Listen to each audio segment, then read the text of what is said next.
આજે હું વાત કરીશ આપણે દ્વાપર યુગના એવા યોદ્ધા વિશે કે જો મહાભારતના યુદ્ધમાં એ લડ્યા હોત ને તો પોતાના 3 બાણથી જ આખું યુદ્ધ સમાપ્ત કરી દે, એટલા એ પ્રબળશાળી અને શક્તિશાળી હતા.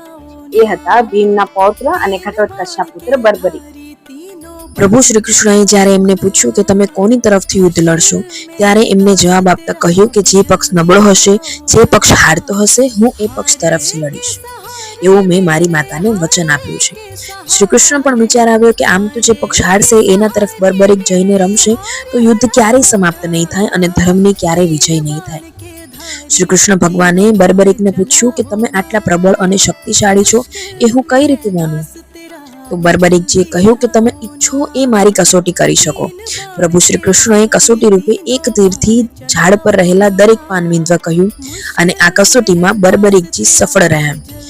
પ્રભુ શ્રી કૃષ્ણએ બર્બરીકને વિનંતી કરતા કહ્યું કે જે પક્ષ હારતો હશે, જો તમે એ પક્ષ તરફથી યુદ્ધ લડવા જશો તો એ રીતે તો યુદ્ધ ક્યારેય સમાપ્ત નહીં થાય અને ધર્મની વિજય નહીં થાય. માટે તમે બલિદાન સ્વરૂપે મને તમારું મસ્તક અર્પણ કરો. બર્બરીકજીએ એક ક્ષણ પણ વિચાર્યા વગર પોતાનું મસ્તક શ્રી કૃષ્ણને અર્પણ કરી દીધું. ભગવાન શ્રી કૃષ્ણ બર્બરીકની ભક્તિ અને સમર્પણથી પ્રસન્ન થયા અને વરદાન આપતા કહ્યું કે કળિયુગમાં તમે મારા બીજા નામ એટલે કે શ્યામના નામથી પ્રસિદ્ધ થશો અને જે વ્યક્તિના નસીબમાં મેં અને ખુદ બ્રહ્માએ દુઃખ લખ્યા છે એ વ્યક્તિનું નસીબ પણ પલટાવી શકશો અને લોકોના દુઃખ દૂર કરવા માટે તમે સમર્થ હશો. આજે પણ બાબા ખાટુ શ્યામનું મંદિર રાજસ્થાનના સિકર ગામમાં આવેલું છે અને કહેવાય છે કે હારે કા સહારા બાબા શ્યામ હમારા.